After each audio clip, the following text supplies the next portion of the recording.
안녕하세요. 사연 읽어주는 남녀입니다. 오늘도 와주셔서 감사드리며 그럼 오늘의 사연 바로 시작하겠습니다. 안녕하세요. 저는 제 남편과 힘을 합쳐 가족의 연을 끊어낸 이야기를 해보려고 해요.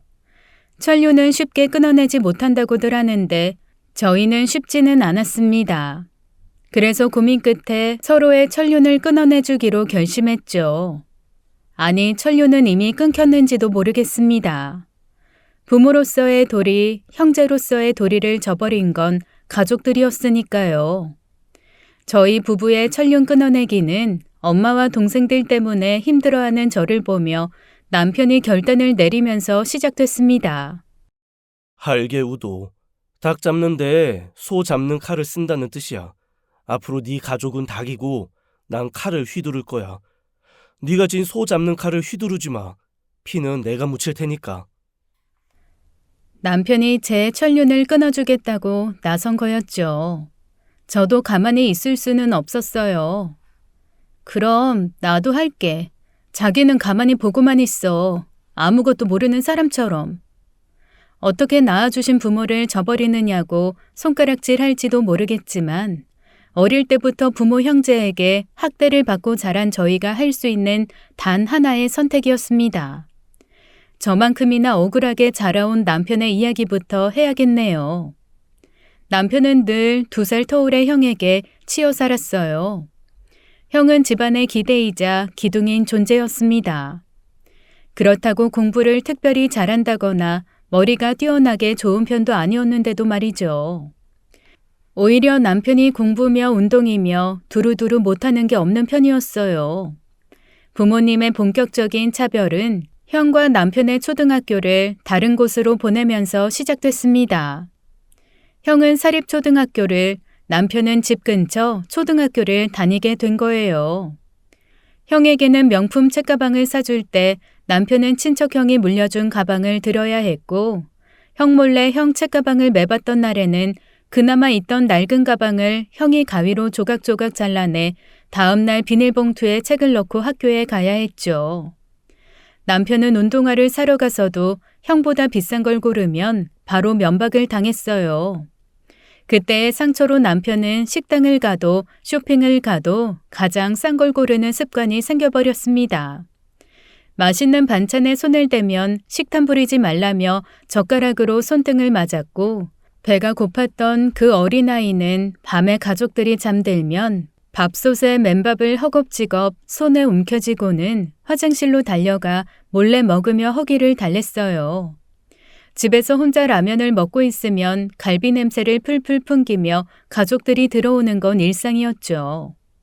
부모님은 남편이 형보다 좋은 성적을 받아가면 형 기죽인다고 손찌검을 했고, 일부러 형보다 못한 성적을 받아가면 덜 떨어진 새끼라며 손찌검을 했습니다.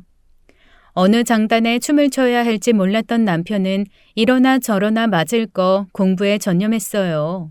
남편이 존재감을 드러낼수록 형은 더 못나게 굴었고, 부모님은 인정 대신 형보다 잘나 나오는 모난 돌이 정맞듯 좋은 꼴을 못 본다며 남편의 노력을 무시했습니다. 사람은 자기 몫의 사랑을 지니고 태어난다고 하는데 제 남편은 그런 취급을 당할 만큼 모난 사람이 아니에요. 오히려 그 반대로 사랑이 넘치는 사람이죠. 연애 시절부터 결혼 생활 10년 동안 화 한 번 낸 적 없고, 운전 중에 누가 끼어들면 놀랐다며 허허 웃을 뿐 욕 한 번 하는 걸 본 적이 없습니다.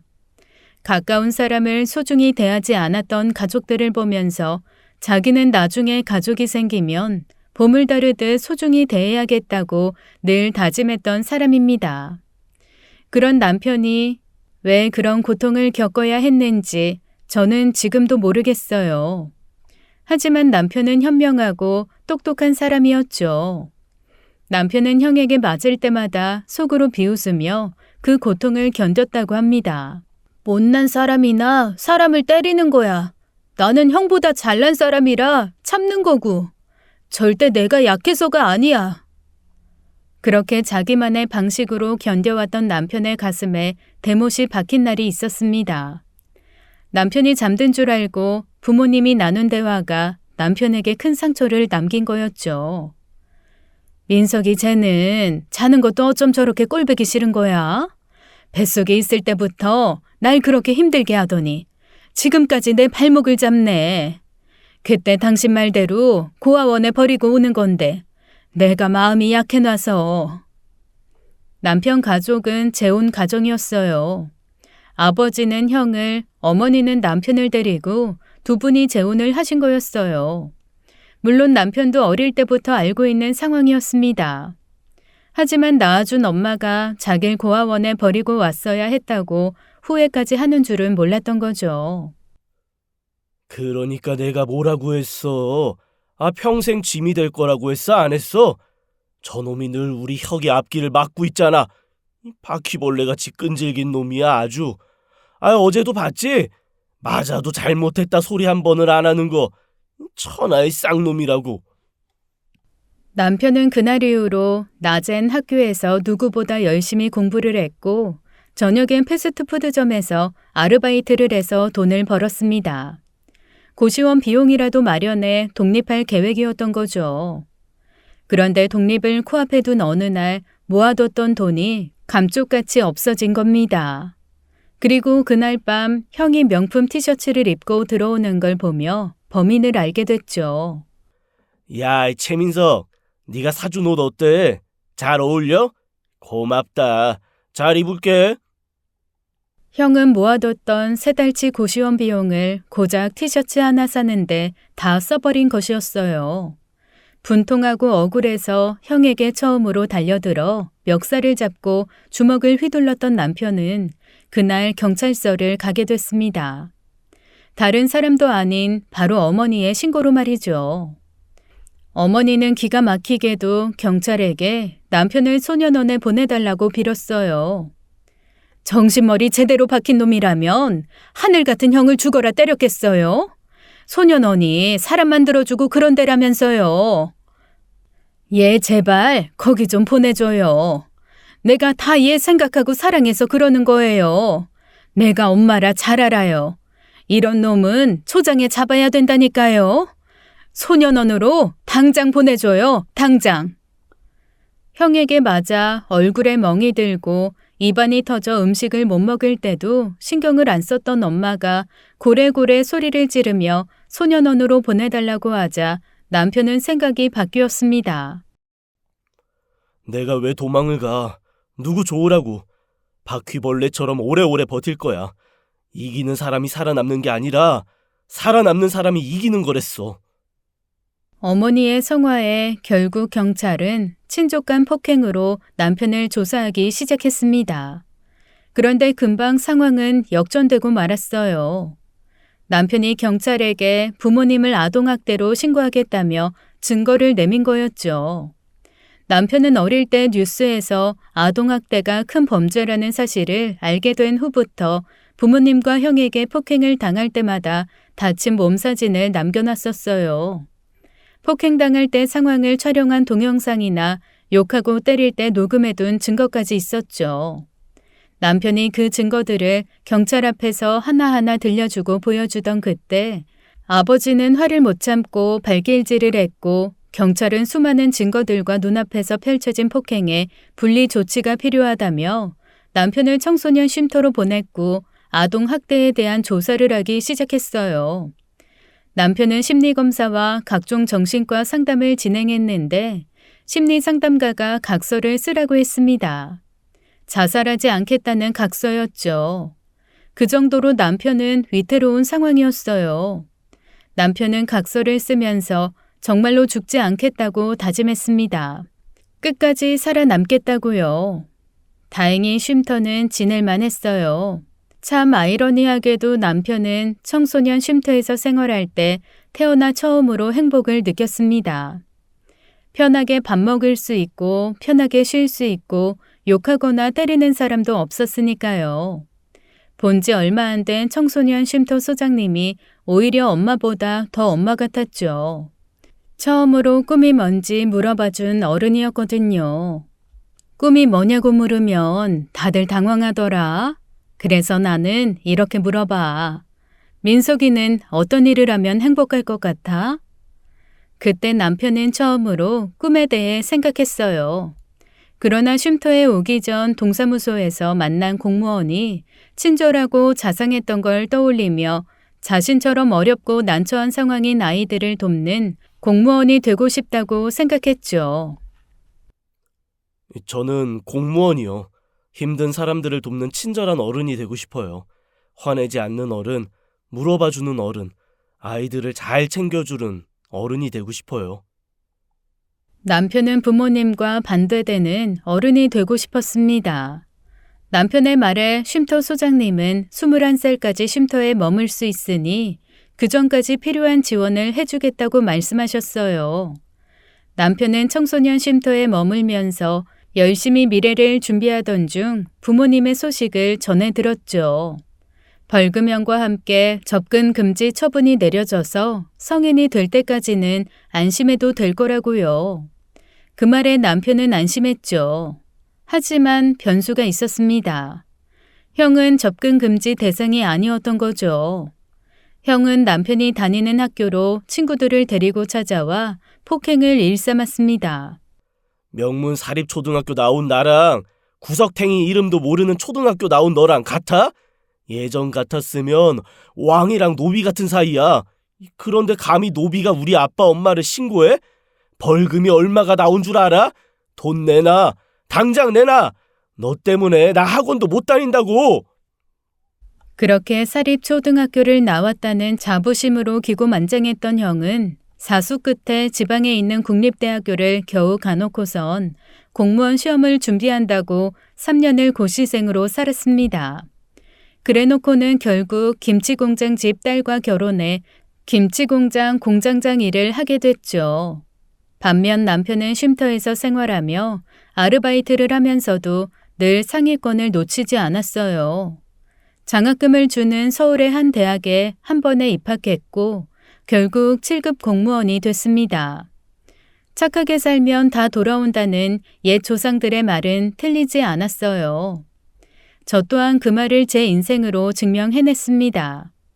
이제 제가 살아온 험난한 인생을 들려드릴게요. 저는 엄마가 일찍 돌아가시고 12살 때부터 아빠가 밖에서 낳아온 3살 아래 남동생과 함께 살게 됐습니다. 아빠가 집에 거의 들어오지 않아 혼자 키우다시피 했어요. 부모님 손길이 필요한 12살이 어른 노릇을 하려니 저는 독해지고 강해질 수밖에 없었죠.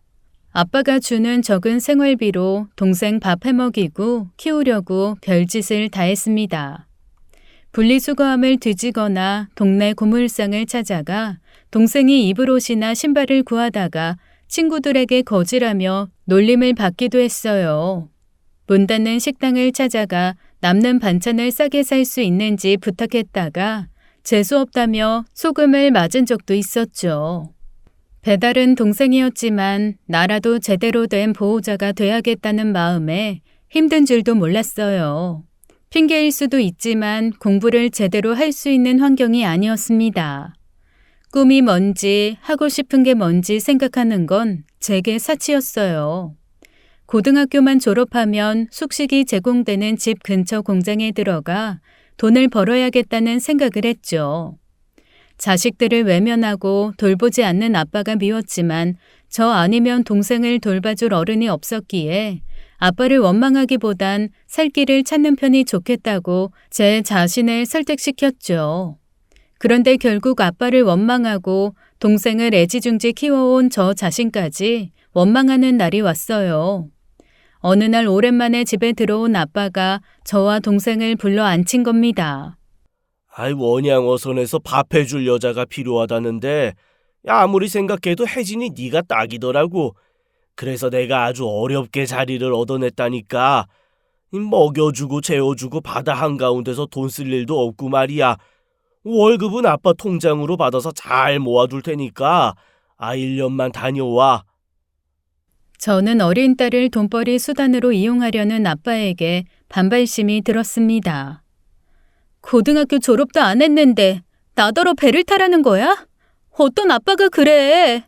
그리고 내가 번 돈을 왜 아빠 통장으로 받아? 그 돈으로 또 도박하려고? 그리고 재원이 밥은 누가 해주고 학교는 누가 보내? 안 돼. 그런데 그때 중학생이던 남동생이 제게 소리를 지르는 겁니다. 누나, 내가 애야. 돈 벌 수 있다는데 가서 돈 좀 벌어. 누나 밥 잘하잖아. 재능 살려서 돈도 벌고 그럼 좋지 안 그래? 아빠가 다 누나 생각해서 그러는데 참. 남동생의 말에 저는 울컥 서운한 마음이 들었어요. 그렇게 껌딱지처럼 붙어 다니던 어린애가 이제는 커서 누나에게 돈을 벌어오라고 하다니요. 하지만 돈을 벌 수 있다는 말에 저도 혹했죠. 늘 모자란 생활비 때문에 힘들었으니까요. 그날 밤 저는 울면서 알겠다고 했습니다. 하지만 떠나기로 한 날 새벽 마음을 바꿨죠. 그 새벽 아빠의 통화를 엿듣지 않았다면 제가 지금 어떤 인생을 살고 있을지 아찔합니다. 해 뜨면 출발할 거야. 애한테는 밥 해주는 거라고만 얘기했으니까 배 탈 때까지 말 조심해. 알겠어? 아이 사내 놈들 상대하는 일이라면 애가 배에 타겠냐고. 끝까지 조심해야 돼. 사내 놈들을 상대하는 일이라니 저는 심장이 순간 멈추는 것 같았습니다. 설마 몸 파는 걸 말하는 거야? 그러니까 아빠가 날 그런 무서운 곳에 팔아 넘기겠다는 거야? 어떻게 다른 사람도 아니고 아빠가...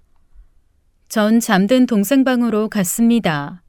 동생이지만 남자니까 내 편에 서서 아빠를 막아줄 것 같았죠.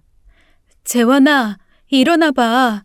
아빠가 날 밥해주는 사람이 아니라 몸 파는 여자로 팔려는 것 같아. 누나 너무 무서워. 아빠 좀 말려줘, 응? 그런데 남동생은 방에 없었습니다. 그때 안방에서 남동생 목소리가 들리는 거예요. 아빠, 누나 진짜 1년만 있다 오는 거야? 남동생이 진작 아빠를 말리고 있었구나 저는 안도했는데 아니었습니다. 3년씩 있을 순 없는 거야? 그런 일은 돈도 많이 벌지? 잘 됐지 뭐. 누나가 맨날 그랬거든. 직업에는 귀천이 없는 거라고. 밥을 팔든 뭘 팔든 누나만 떳떳하면 되는 거니까. 그럼 이제 내 용돈도 따로 챙겨주는 거지? 저는 새어나오는 울음을 꾹꾹 삼켰어요. 배달은 동생이었지만 처음 봤던 9살 애가 누나 부르며 따르던 순간을 늘 기억하며 보호자 역할을 자처했었는데 5년을 뒷바라지했던 동생의 입에서 나온 말에 좌절했습니다.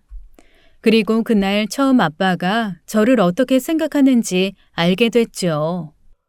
너희 누나만 없었어도 네 엄마랑 살림 합치고 살 수 있었는데 말이야. 혜진이 저 기집애만 없었어도 내가 우리 아들이랑 마누라랑 얼마나 행복했을 거야. 어릴 때부터 사사건건 마음에 안 들더라니까. 애는 울어도 예쁘다던데 쟤는 우는 소리도 악마 같았어. 진짜 징그러웠다고. 왜 진작 팔아넘길 생각을 못했나 몰라. 저는 그 길로 싸놨던 짐을 들고 도망쳤어요. 그리고 다른 지역으로 가서 숙식 제공이 되는 식당에 취직을 했습니다. 사장님 사모님이 정말 좋은 분이셨어요. 제 사정을 듣고는 검정고시 학원도 알아봐 주시고 필요하면 경찰에 신고를 해줄 수도 있으니 언제든 말을 하라고 해주셨죠. 지나가다 예뻐서 사왔다면서 예쁜 옷을 주셨던 날에는 그 옷을 끌어안고 펑펑 울었습니다. 누군가 저를 생각하며 옷을 사준 적이 처음이었거든요.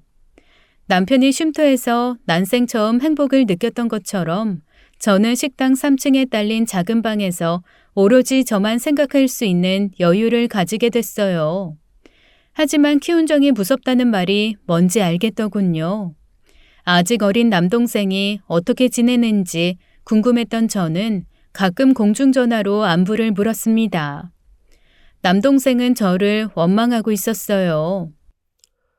누나가 그렇게 가버리니까 아빠가 나한테 화풀이 하잖아. 술 먹고 들어와서 맨날 다 집어던지고 누나 욕하면서 만나면 죽여버린다고 한다고. 이러다가 내가 죽겠어. 나도 그냥 확 집 나가버릴까 봐. 저는 남동생이 엇나갈까 봐 두려웠지만 집으로 돌아가면 제가 또 팔려가게 될까 무서워서 집으로 돌아가지 못했습니다. 대신 월급을 받으면 동생의 옷과 신발, 가방을 사서 용돈과 함께 보냈어요. 19에는 사장님과 사모님의 도움으로 고졸 검정고시 시험에 합격까지 하게 됐죠. 저는 성인이 되기만을 기다렸어요. 성인이 되면 아빠도 나를 어찌할 수 없을 거라 생각했죠. 그리고 집을 나온 지 3년 만에 20살이 돼서 남동생이 있는 집으로 돌아갔습니다. 그 사이 많은 것들이 변해 있었어요. 아빠는 아예 집을 나가버렸고 집은 남동생의 가출한 친구들이 모여 사는 소굴이 돼 있었죠. 고등학교를 입학하자마자 자퇴를 해놓고도 제겐 학교에 내야 한다며 돈을 요구했던 거였죠. 남동생이 저를 속였다는 사실에 화가 나기도 했지만 제가 옆에 있었다면 이런 일이 일어나지 않았을 거라는 죄책감이 정말 컸어요. 죄인이 된 것 같았죠. 저는 집 근처 화장품 매장에서 일하면서 남동생의 뒷바라지를 다시 시작했습니다. 그렇게 매장 매니저가 됐고 월급도 조금씩 오르면서 생활은 점점 안정을 찾아갔어요. 남동생은 저의 끈질긴 권유로 학교에 복학을 했고 저도 대학 입시를 준비하던 때였습니다. 경찰서에서 전화가 온 겁니다. 저는 아빠 아니면 남동생 문제라는 걸 직감했어요. 경찰서로 달려가니 남동생이 입술이 터져서 앉아 있었습니다. 누구한테 맞았냐고 물었더니 남동생의 대답은 가관이었어요. 맞기는 내가 왜 맞아? 아주 보기 좋게 패줬지. 그 새끼 지금 병원 갔어. 진짜 웃긴 새끼라니까. 내가 까불지 말라는데도 계속 까불더라고. 남동생은 폭행으로 소년보호 처분을 받았습니다. 저는 그 모든 게 제 잘못처럼 느껴져 괴로운 시간을 보내고 있었어요. 그런데 어느 날 청소년 복지과 공무원이라면서 한 남자에게 전화가 걸려왔습니다. 복지가 필요한 청소년에게 필요한 부분을 도와주는 일을 한다며 만나자는 거였죠. 그게 남편과 저의 첫 만남이었어요. 남편은 제가 이제껏 만난 공무원들과는 달랐습니다. 자상하고 친절했고 남동생 문제에 깊이 공감하는 모습에 제 속이야기까지 털어놓게 됐어요. 아빠가 저와 제 남동생을 돌보지 않은 것도 모자라 저를 팔려고 했다는 얘기까지 말이죠. 식당 사모님에게도 꺼내지 못했던 얘기인데 이상하게 부끄럽지 않았어요. 남편이라면 정말 도움을 줄 것 같다는 묘한 믿음이 첫 만남에서부터 생겨버렸죠. 차근차근 제 얘기를 듣던 남편은 바로 다음 날 저희 남매에게 필요한 것들을 준비해 왔어요. 그 중에는 저를 위한 것들도 있었죠. 대입 준비를 위한 무료 온라인 강의 신청서와 가로등 설치 민원 신청서였어요. 동생도 걱정이겠지만 혜진 씨도 스스로를 좀 돌볼 줄 알았으면 좋겠어요. 수능 시험 공부는 무슨 일이 있어도 열심히 하세요. 응원할게요. 시험 보고 나면 장학금 관련해서 제가 알아봐 줄게요. 일단은 시험만 생각해요. 그리고 집까지 들어가는 골목이 너무 어둡더라고요. 가로등 설치해달라고 신청은 해놨는데 시간이 좀 걸릴 거예요. 아무래도 주민이 직접 민원을 넣으면 더 빨라지니까 사인만 해주세요. 나머지는 제가 알아서 할게요. 뭐든 다 자기가 알아서 하겠다는 남자를 보니 오빠가 생긴 것 같아서 든든했죠. 남동생도 조금씩 안정을 찾아가는 것 같았어요. 남편을 민석이 형이라고 부르며 곧잘 따르기도 하는 남동생을 보며 저는 안심했습니다. 어느 날은 남편이 월급을 탔다며 저와 남동생을 좋은 식당으로 초대했어요. 그런데 남동생이 말도 없이 나오지 않아서 둘이서 어색하게 식사를 하게 됐어요. 그리고 그날 처음 남편이 살아온 이야기를 듣게 됐죠. 처음 공무원이 돼야겠다고 생각한 건 청소년 쉼터에 있을 때였어요. 제가 부모님한테 받은 상처가 너무 깊었는데 쉼터에서 좋은 어른들을 많이 만났거든요. 어른들이 조금만 더 친절해진다면 상처받는 아이들이 줄어들 거라고 확신했어요. 어렸을 때 제가 잠든 줄 알고 부모님이 제 욕을 하는 걸 들은 적이 있었거든요. 그때 결심했어요. 내가 부모가 되면 아이는 잠들었을 때도 칭찬을 해줘야겠다고요. 저는 아이가 잠들었을 때도 깨어 있을 때도 열심히 사랑해 줄 거예요. 남편도 저와 같은 경험이 있었던 것이었죠.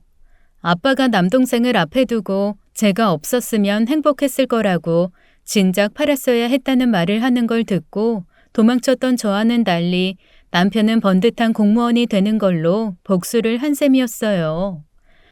저랑은 참 다르네요. 저는 아빠 원망만 했지 어떤 엄마가 돼야겠다는 생각은 못 했는데 저도 나중에 아이가 생기면 잠들었을 때도 깨어 있을 때도 예쁜 말만 해줄래요. 그날 저와 남편은 과거의 아픔을 공감하며 서로에게 마음의 문을 활짝 열게 됐습니다. 남편과 저는 자연스럽게 연인이 됐어요.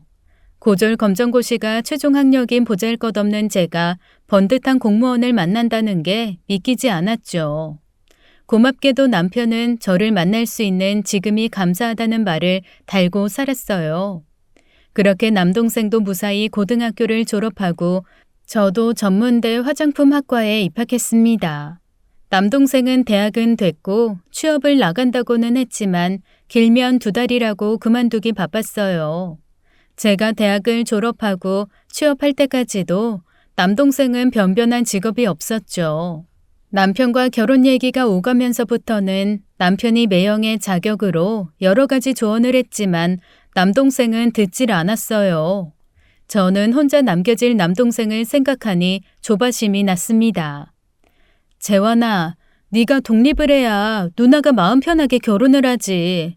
돈 많이 벌라는 게 아니야. 그냥 진득하게 한 직장에 오래 다니는 걸 목표로 한번 삼아봐. 남동생은 의지가 없어 보였어요. 내가 어떻게 살든 누나야 좀처럼 나 버리고 도망가면 그뿐이면서 왜 그래? 누가 들으면 누나가 내 엄마라도 되는 줄 알겠어. 나한테 좀 신경 꺼. 남동생은 툭하면 제가 도망갔던 일을 인질로 삼았습니다. 그때마다 입을 다물고 해달라는 걸 다 해줬던 게 남동생의 상황을 악화시켰던 거였어요. 남동생만으로도 골치가 아팠는데 결혼을 얼마 앞두고 소식도 없던 아빠가 찾아왔습니다. 아니 너보다 6살이나 많은 놈한테 시집 보내려고 내가 널 애지중지 키운 줄 알아? 결혼 못 시켜. 아니 당장 헤어져. 애지중지라는 말에 어처구니가 없었습니다. 어떤 아빠가 애지중지하는 딸을 팔아넘기려고 해? 나 그날 다 들었어. 아빠가 재원이랑 하는 말. 배에서 밥 해주는 게 아니라 나 팔아넘긴 거였잖아. 그래서 집 나갔던 거야. 아빠는 한동안 말이 없더군요. 그래놓고는 남편이 일하는 곳을 찾아가 난동을 피웠습니다. 제가 따라가 말려봤지만 막무가내였죠. 어린 자기 딸과 결혼하려는 늑딸이라면서 고래고래 소리를 지르는데 남편에게 창피해서 눈물이 뚝뚝 흘렀어요. 남편은 끝까지 아빠를 진정시키려고 노력했습니다. 아빠를 데려가 상견례 때 입으시라며 좋은 옷을 한 벌 뽑아주기까지 하는 남편이었어요. 그런데 부모님과 연을 끊은 남편이 상견례를 하겠다니 의아했죠. 오빠, 상견례라니 무슨 말이야? 우리끼리 조용하게 하기로 했잖아. 결혼할 때 되니까 부모님 생각나서 그래? 보고 싶었어? 남편은 제 말에 크게 웃었어요. 내가 그 사람들 생각날 일은 과거에도 앞으로도 없을 거야. 그런데 혜진이 아버지 보니까 부모님이 필요할 때인 것 같아서 그래. 나 한 번만 믿어봐. 저는 늘 저보다 현명했던 남편을 믿어보기로 했습니다. 그렇게 얼떨결에 상견례가 잡혔고 저와 남편 부모님과 형 내외, 저희 아빠와 남동생이 모두 한자리에 모였습니다. 고급스러운 한정식집이 순식간에 미국 영화에서나 보던 악의 소굴이 돼버린 순간이었죠. 어머니는 듣던 대로 보통이 아닌 분이셨어요. 그러니까 고졸에 모아놓은 돈 한 푼 없는 애를 시집 보내겠다는 거예요? 혜진이야, 아직 어리니 그렇다 쳐도 아버님은 모아놓은 돈이 좀 있을 거 아니에요. 설마 딸내미 시집 보내는 자리에 겁도 없이 빈주머니 차고 나온 건 아니죠? 아무리 지들끼리 하는 결혼이라지만 기본은 해야죠, 기본은. 제가 뭐 외제차 바랍니까? 모피코트 정도는 받아야 저도 성의는 보였다 생각을 하죠. 제가 어떻게 키운 아들인데요. 남편 잃고 홀로 어떻게든 지켜내려고 악으로 키웠는데 그 정도 보상도 못 받나요? 아빠도 가만히 있을 사람은 아니었습니다. 아이 듣자니 우리 민석이는 고등학교 때부터 청소년 쉼터에서 자랐던데요. 애를 그렇게 뵀다면서요. 아이 어떤 부모가 귀한 자식한테 손찌검을 합니까? 쌍스러워서 정말. 그래놓고 모피코트? 아이 내 살가죽이라도 벗겨가시던지 마음대로 해보세요. 이번에는 남편의 아버지가 참지 않으셨습니다. 손찌검이요? 훈육입니다, 훈육. 아이 그러는 그쪽도 아주 대단한 부모였던데요. 아이 어린애한테 밖에서 나온 남동생까지 맡겨놓고서는 아이 집을 나가셨다고요. 차라리 끼고 살면서 훈육하고 가르친 저희가 훨씬 좋은 부모죠. 아이 당신 아들 꼴을 좀 보세요. 부모가 나 몰라라 하니까 여태 자기 앞가림도 못하고 누나한테 빌붙어 사는 꼬락서니를 좀 보라고요. 그 말에 남동생은 남편 아버지의 멱살을 잡았고 남편의 형은 남동생의 뺨을 때렸습니다. 한마디로 상견례 자리는 순식간에 아수라장이 됐어요. 놀란 저는 남편에게 말려보라며 등을 떠밀었는데 남편은 여유롭게 웃고만 있는 겁니다. 그러고는 제 가방을 챙겨 들고 제 손을 잡고 나갔어요. 식당 직원들이 모두 저희 가족들에게 달려가고 경찰을 부르겠다며 소리를 치는데도 남편의 표정은 평온했습니다. 모든 걸 예상한 눈빛이었어요. 남편이 왜 상견례를 하자고 했는지 그제야 비로소 알 것 같았습니다. 눈에는 눈, 이에는 이, 악에는 악. 바로 그거였어요. 유유히 한정식 집을 빠져나오는데 뒤에서 남동생의 목소리가 들렸습니다. 너 우리 매형도 그렇게 때렸다더니 이제 사돈인 나까지 때려? 너 깡패야? 너 오늘 잘 걸렸다. 내가 소년원 출신이야. 형들한테 말해서 너 같은 건 아주 흔적도 없이 없앨 수 있거든? 그리고 이런 집에 우리 누나 시집 안 보낼 거니까 그렇게 알아. 남편도 그날 처음 봤다던 형의 아내도 보통은 넘는 것 같았죠. 너? 너라고 했어?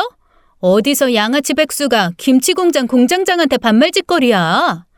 소년원 들락거리면서 누나 속이나 썩여놓고 이제 와서 되게 챙기는 척하네. 저희는 시트콤을 보는 기분으로 그들의 대화를 들으며 웃음을 참았어요. 그렇게 홀대하고 학대하고 사람 취급도 안 해놓고 결혼한다니까 세상 소중했던 것처럼 구는 그 사람들을 보면서 얼마나 배꼽을 잡았는지 모릅니다. 상견례가 끝나고 저희 아빠도 결혼을 반대한다는 소리를 못하셨고 남편 부모님은 그런 거지 같은 집구석이랑 결혼할 거면 결혼식에 부르지도 말라고 하셨어요. 결혼을 빌미로 부모 대접을 받고 싶었던 희망이 사라져버린 거였죠. 남편의 성견지명이 들어맞았던 순간이었습니다. 그리고 저희는 교회에서 가까운 지인들만 모셔서 그토록 바라던 조용한 결혼식을 올렸어요. 남편이 머물렀던 청소년 쉼터 소장님과 제가 가출해서 일했던 식당의 사장님과 사모님이 참석해 주셔서 가족이 없다는 허전함 같은 건 전혀 느끼지 못했죠. 그렇게 행복한 신혼을 이어가고 있는데 문제는 생각지도 못한 곳에서 터지고 말았습니다. 남편 부모님은 형 부부와 함께 살았는데 저희 아파트 바로 위층으로 이사를 온 겁니다. 저녁을 먹고 있는데 배를 올려서 나가보니 상견례 때 본 어머니가 서 계신 거였습니다. 너무도 갑작스러워서 인사도 제대로 못하고 있는데 어머니는 비집고 들어와 저희 집을 마음대로 둘러보셨죠. 남편이 정중하게 나가달라고 말했지만 귀등으로도 듣지 않으셨어요. 같은 평수라도 우리 집은 식구가 5이라 좁아 죽겠는데 너희는 2이라 좋겠다. 이제 가깝게 사니까 밥도 같이 먹고 네가 조카도 좀 돌봐주고 그러면 되겠어. 너희는 2이 살면서 세탁기가 왜 이렇게 커? 우리 집 세탁기랑 바꿔야겠다. 저는 그날 남편이 화내는 걸 처음 봤습니다. 허튼 소리 그만하고 경찰에 신고하기 전에 당장 나가세요. 앞으로 벨만 눌러도 주거 침입 미수로 신고할 거니까 알아서 하세요. 그때 어머니가 남편의 뺨을 때리는 겁니다. 제가 말릴 틈도 없이 순식간이었어요. 네가 날 아동학대로 신고해서 내가 벌금을 3천만 원이나 냈어. 정성으로 키워놨더니 부모를 범죄자를 만들어? 배은망덕한 놈. 그래도 난 널 용서하려고 했다. 그래서 사이좋게 지내보려고 이렇게 애쓰고 있는데 뭐? 경찰에 신고를 해? 그래, 해봐 어디. 그렇게 어머니가 돌아간 지 5분도 안 돼서 저희는 지옥 같은 층간소음에 시달려야 했습니다. 마치 5명이 동시에 줄넘기라도 하는 것 같았죠. 저희는 임시 방편으로 침대를 작은 방으로 옮겼고 잘 때만큼은 소음을 피할 수 있었어요. 하지만 문제는 층간소음뿐만이 아니었습니다. 어느 토요일 아침 아이 울음소리가 들려서 밖을 나가보니 조카가 울면서 서 있었어요. 손에는 편지가 들려 있었죠. 형님이라는 사람이 남긴 편지였습니다. 애 좀 보고 있어. 내일 밤 12시 전엔 들어올 거야. 우리 애 소고기랑 딸기 좋아하니까 사다가 먹이고 낮잠도 제때제때 재워. 애엄마라는 사람이 애를 일면식도 없는 제게 맡겨놓고 1박 2일로 여행을 간 거였어요. 조카 손을 잡고 위층을 올라가 보니 인기척도 들리지 않았습니다. 낯가리는 조카는 밤새 울었고 저와 남편은 이틀 동안 한숨도 자지 못했어요. 남편은 제게 미안해했지만 저는 남편 탓이 아니라는 걸 잘 알았어요. 저는 남편의 웃는 얼굴을 참 좋아하는데 가족만 엮이면 남편 얼굴에서 미소가 떠나갔죠. 저는 어떻게든 남편을 웃겨주고 싶었어요. 라디오에 세상에 이런 엄마가 있다고 사연 보내면 거짓말이라고 안 뽑아주겠다. 그치? 그래도 우리 복수했어. 소고기 먹이라고 했는데 닭고기 먹였잖아. 나 지금 엄청 통쾌해. 힘들게 살아온 저희는 작은 것에 웃고 행복해지는 법을 터득했어요. 하지만 사는 곳이 같은 남편의 가족들과는 어쩔 수 없이 계속 안 좋게 엮였습니다. 시킨 적 없는 음식 배달이 와서 배달원에게 주소지 확인을 하는데 형이 나타난 적도 있었죠. 내가 주소를 잘못 적었네. 아유, 카드도 안 가져왔구나. 재수 씨가 대신 계산 좀 해줘요. 내가 이따 줄게요. 황당했지만 배달원이 기다리고 있어서 계산을 했는데 금액이 깜짝 놀랐습니다. 글쎄 배달 음식으로 30만 원이 넘게 나온 거예요. 무슨 배달 음식이 30만 원이 나와요? 뭘 시킨 거예요? 우리가 입이 좀 고급이라 일식집에서 숙성한 회 아니면 못 먹거든요. 당연하게도 며칠이 지나도 그 돈은 갚지 않았어요. 저는 남편이 알면 또 화를 낼까봐 그런 자잘한 일들은 말도 꺼내지 않았습니다. 그렇게 이상한 짓을 받아준 날은 층간소음도 들리지 않았기에 남편이 금방 눈치를 챘지만요. 오늘은 또 뭘 받아줬길래 저렇게 조용해. 우리 혜진이 이러다가 부처되겠다. 가족들이 난리를 칠수록 저희 부부 사이는 더욱 돈독해지는 느낌이었습니다. 전쟁터에서 만난 전우 같았어요. 서로가 서로를 지켜줄 유일한 존재였으니까요. 그리고 얼마 후에 아이가 태어났고 저희는 결혼 전에 한 약속을 지켰습니다. 아이가 잠들었을 때도 깨어 있을 때도 예쁜 말만 해줬습니다. 네가 얼마나 소중한지, 얼마나 사랑스러운지, 네가 태어나 엄마 아빠가 얼마나 행복한지 주문처럼 매일 알려줬어요. 학대받았던 아이들이 학대하지 않는 부모가 됐다는 사실이 저희를 더 뿌듯하게 했습니다. 하지만 아이가 태어나고 남편 가족들의 횡포는 날로 더해갔어요. 형수가 자기네 김치 공장에 와서 일을 하라고 하면 무시하면 됐고 비싼 음식을 저희 집으로 배달시키면 잘못 왔다고 하고 돌려보내면 그뿐이었습니다. 닦기 힘든 고기 불판이나 빨기 어려운 기름 묻은 빨래를 놓고 가는 것도 참을만 했어요. 그렇지만 남편이 못 참는 게 있었습니다. 형수가 저를 함부로 대하는 거였죠. 얼마나 야야거렸는지 5살 조카도 저를 보면 야야 하며 손가락질을 했었거든요. 야, 우리 아빠 김치 공장 한창 바쁠 때니까 와서 일하라고 했어, 안 했어? 가정교육을 못 받아서 그런가 왜 말을 못 알아쳐먹어? 어디 손윗사람 말을 개무시하냐고? 저보다 어린 형수가 제게 반말하는 것에 남편의 분노는 폭발하고 말았습니다. 야, 여기 형수님이 야라고 부를 수 있는 사람이 어디 있습니까? 나이도 1살 어리면서 야? 나도 한번 그렇게 불러봐요. 나 당신 남편이랑 피 한 방울 안 섞였으니까 내 아내한테 윗사람 대접받을 생각하지 마세요. 나한테 함부로 대하는 건 참는데 내 아내한테 그러는 건 안 참을 겁니다. 그날 형이 찾아와 죽여버린다며 문을 두드리고 난리를 피웠지만 남편은 태어냈어요. 하지만 남편 집안이 잠잠해지면 저희 집안에서 들고 일어났습니다. 아빠는 남편 직장으로 찾아가 사위가 공무원인데 장인어른이 거지같이 사는 게 말이 되느냐며 천하의 불효자라며 울고불고 연극을 한바탕 한 것도 모자라 남동생은 대놓고 남편에게 돈을 요구했습니다. 원래 누나가 그때 배에 팔려갔으면 우리 집 부자 됐을 거거든요.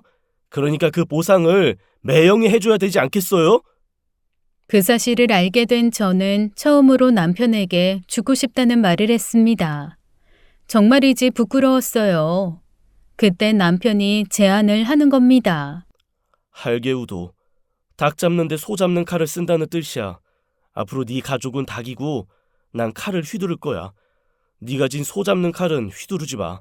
피는 내가 묻힐 테니까. 그리고 저는 동조했어요. 그렇게 저희는 서로의 집안과 연을 끊어주기로 했습니다. 가족이라면 차마 못할 말과 행동을 해주며 서서히 가족의 고리를 끊어내주기로 약속했죠. 일단 남편과 저는 각자의 가족들에게 당분간 효자 효녀가 되기로 했습니다. 안심하게 한 다음에 준비한 것들을 하나하나 행동에 옮기기로 했어요. 남편은 아버지 칠순 때 호텔 예약을 자기가 하겠다고 했습니다. 저 때문에 아동학대로 범죄 이력도 남으시고 벌금까지 3천만 원 내시고 정말 죄송했습니다. 키워주신 은혜도 모르고 그런 짓을 하다니 제가 너무 어리석었어요. 이번에 칠순 잔치는 제가 호텔에서 모실게요. 몸만 오세요. 제가 다 선불로 지불했으니까.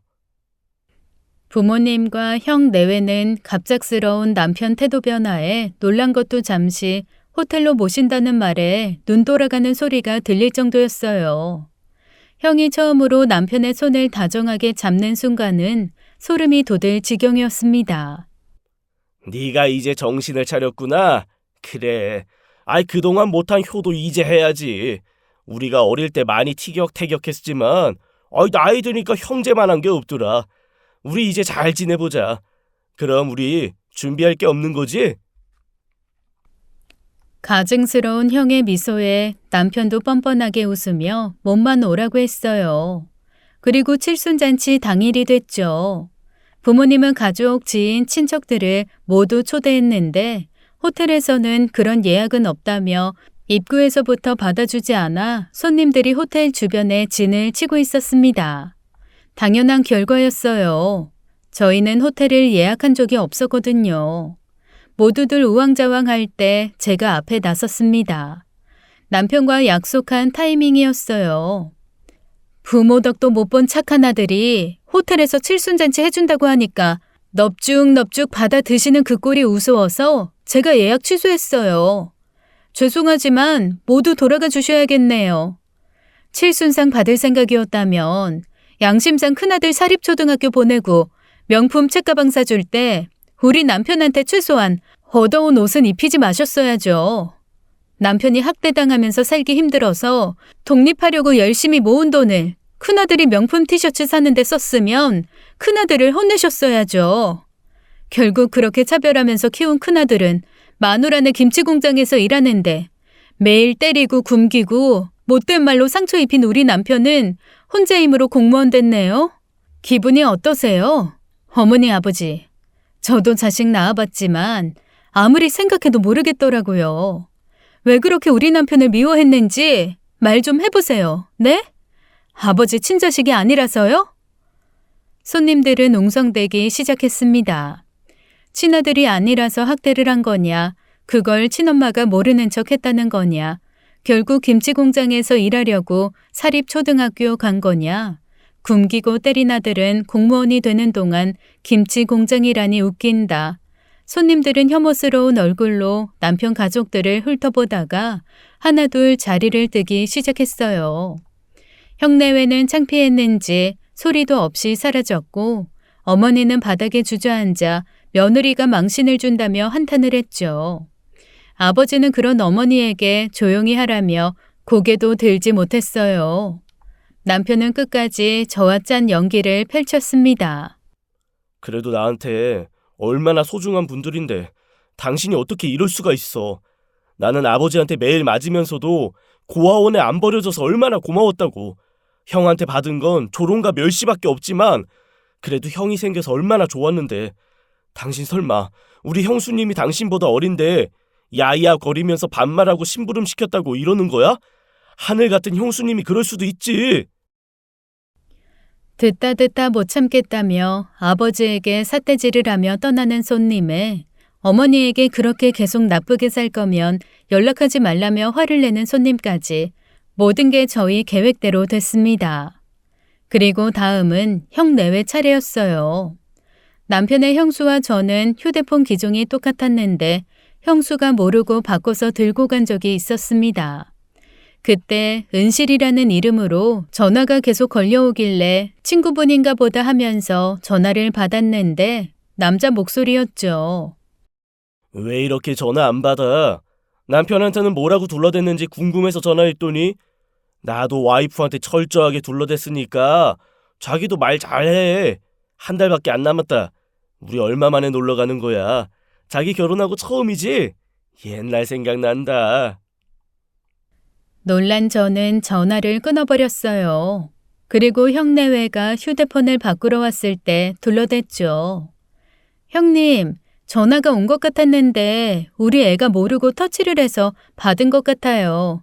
지인분께는 죄송하다고 아이가 그런 거라고 말씀 좀 잘 해주세요.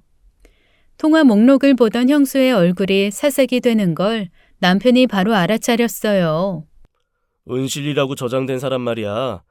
아무래도 형이랑 결혼 전에 만났던 사람 같아. 왜 그런 불륜들 많다고 하잖아. 옛날에 사귀었던 사람들 결혼하고 나서 다시 만나는 경우. 이 사실을 형이 알면 어떻게 될까? 저는 뭘 그렇게 뻔한 걸 묻나 싶었습니다. 어떻게 되긴 바로 이혼이지. 외도는 이혼 사유잖아. 남편의 생각은 달랐습니다. 그때도 남편 특유의 성견지명이 발휘된 거예요. 형 직장이 장인어른 김치 공장이잖아. 지금 사는 집도 형수 동이 절반이 들어갔거든. 내가 아는 형은 그런 복덩이를 내칠 수 있는 사람이 아니야. 절대. 정말 남편 말이 맞는지 저희는 알아보기로 했습니다. 아버지의 칠순 이후로도 남편은 저와 이혼을 하고 가족을 돌보겠다며 연기를 하고 있었어요. 그날도 월급날이니 소고기를 사준다며 형 가족을 불러 모았었죠. 저는 남편 형수의 휴대폰 잠금 비밀번호를 알고 있었습니다. 조카에게 영상을 틀어줄 때 누르던 걸 몇 번 봤거든요. 그걸 남편에게 알려줬습니다. 남편은 형수가 화장실에 간 사이에 휴대폰 잠금을 풀고 은실이라는 사람에게 전화를 걸고 스피커폰으로 해놨어요. 마치 조카가 잘못 누른 것처럼 조카 앞에 두고 말이죠. 휴대폰에서는 어김없이 남자 목소리가 흘러나왔습니다. 자기야, 하는 일 없이 돈이랑 축내는 남편 놈이랑 밥 먹으러 간다더니 벌써 다 먹었어? 아이 근데 그 놈은 언제까지 김치 공장에 빌붙어서 밥벌이 하나 제대로 못할 거래? 나 버리고 선택한 놈이 고작 그딴 놈이라니 속상하다 속상해. 아주버님은 당황하며 얼른 전화를 끊었습니다. 그때 형님이 들어왔죠. 남편은 속으론 고소해하면서 겉으론 당황한 척을 하며 형의 눈치를 살폈습니다. 뭐야? 내 전화는 왜 들고 있어? 아주버님은 남편의 예상대로 비굴한 모습을 보였습니다. 얘가 잘못 눌렀나 봐. 전화가 왔던 것 같은데 잘 모르겠네. 형님은 통화 목록을 보더니 그때처럼 당황한 기색을 보였어요. 남편이 계산을 하고 나가는데도 아주버님은 멍하니 앉아 신발도 제대로 못 신고 앉아 있더랍니다. 남편은 형에게 형수 몰래 조용히 말을 걸었어요. 어떻게 할 거야? 형수 바람 피우는 것 같던데. 어떻게 해, 형? 이혼을 해야겠지? 그 말에 아주버님은 갑자기 당당한 모습을 보였죠. 너도 나도 힘들게 자라봐서 알잖아. 애 어린데 그럴 수 있겠어? 용서하고 살아야지. 부부가 원래 그런 거지. 나 대인배야. 그딴 사소한 일로 이혼이라니. 웃기는 소리지. 그렇게 말하는 아주버님은 떨리는 손으로 신발을 신는데 좌우를 바꿔서 신고 있었어요. 평생을 사립초등학교 나온 고귀한 혈통이라며 허세를 부리던 형의 비참한 결혼 생활이 시작된 순간이었습니다. 아내의 외도를 알고도 묵인하는 힘없는 남편이 된 것이었죠. 그리고 그날 이후로 아주버님은 모든 사실을 알고 있는 남편과 거리를 두기 시작했습니다. 틈만 나면 남편이 정의의 사도라도 된 마냥 형수를 용서할 수 없다며 들고 일어났거든요. 아주버님은 처음으로 남편에게 무릎을 꿇고 빌었죠. 네가 우리 가족 책임져 줄 거 아니면 가만히 좀 있어라. 어? 지금 집도 마누라 명의고 나 김치 공장에서 받는 월급도 솔솔하단 말이야. 그리고 하나밖에 없는 네 조카 엄마 없는 애 만들고 싶어? 제발 제발 좀 가만히 있어줘. 모르는 척 하라고. 아니 우리 가족 앞에서 나타나지 마. 부탁이야. 그렇게도 남편을 물고 늘어지던 남편 가족은 그렇게 떨어져 나갔습니다. 얼마 후 아주버님은 형님을 설득해 이사를 갔고 저희는 층간소음에서 해방됐어요. 이제 남은 건 제 아빠와 남동생이었어요. 그런데 그때 아빠가 병원에 있다는 연락을 해온 겁니다. 놀란 저는 한달음에 달려갔죠. 아빠는 간경화로 간이식이 필요한 상황이었습니다. 간이식이 가능한지 남동생과 제가 함께 검사를 했고 결과는 저와 남동생 모두 아빠에게 간이식을 할 수 있었죠. 남동생은 제가 간이식을 하는 게 당연하다고 말을 했어요. 원래 큰딸은 살림 밀천이라는데 누나가 일찍 결혼을 해버렸잖아. 그러니까 아빠랑 나랑 이렇게 힘들게 사는 거잖아. 누나도 이제 살만하니까 보답을 해야지. 아빠 아픈 것도 다 그때 누나가 갑자기 집을 나가서 그런 거잖아. 내 말이 틀려? 저는 남동생의 뻔뻔함에 치가 떨렸습니다.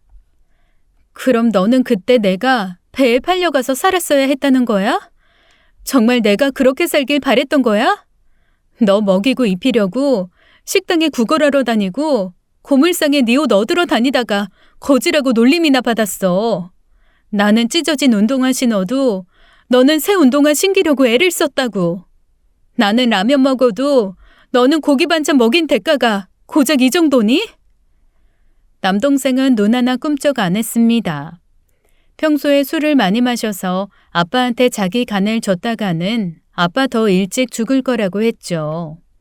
예상했던 반응이었습니다. 그때 남편이 나섰어요. 재환이 너 사과해. 누나가 팔려갈 것 같으면 동생인 네가 아버지를 말렸어야지. 그때 누나가 얼마나 상처를 받았는지 생각은 해봤어? 당장 사과해. 사과하면 간이식 누나가 할 거야. 남편의 그 말에 남동생은 제 손을 꼭 붙들고 눈물까지 흘리면서 사과를 했습니다. 그게 간이식을 피하기 위한 가짜 사과라는 걸 알면서도 마음 한구석이 녹는 기분이었죠. 사과는 억지로 받아내더라도 사람 마음을 녹이는 재주가 있다는 걸 그때 처음 알았어요. 이제 사과도 했겠다, 모든 게 해결됐다고 생각해 홀가분한 표정을 짓던 남동생에게 남편은 충격적인 말을 꺼냈습니다. 누나 임신했어. 임신한 사람이 어떻게 간이식을 해? 사실이었습니다.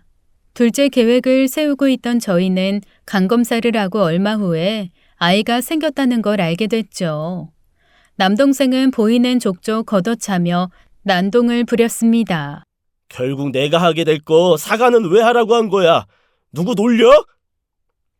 아빠는 임신 사실을 듣고도 기어코 저한테 간이식을 받겠다고 바득바득 우겼죠. 귀한 아들 몸에 칼자국을 남길 수 없다면서요. 의사가 나서서 임산부한테 간이식을 강요하다니 제정신이냐며 호통을 칠 정도였습니다. 결국 간이식을 해주기로 했던 남동생은 소리 소문도 없이 잠적을 해버렸어요. 아빠는 한참을 기다린 후에야 겨우 수여자가 나타나 간이식을 받았지만 남동생에 대한 배신감 때문에 마음에 깊은 병이 들었습니다. 내가 지를 어떻게 키웠는데 누나까지 팔아가면서 대학 보내려고 했는데 천하의 불효자식, 이 천하의 나쁜 놈. 시름시름 앓던 것도 잠시 아빠는 제가 둘째를 낳자마자 되찾은 기력을 죄다 쏟아냈어요. 이게 다 네 때문이다. 네가 우리 집안의 화근이라니까. 네가 둘째만 안 거졌으면 우리 아들이 간이식 무서워서 도망을 안 갔을 거 아니야. 책임져. 나한테 뭐든 보상을 하란 말이야.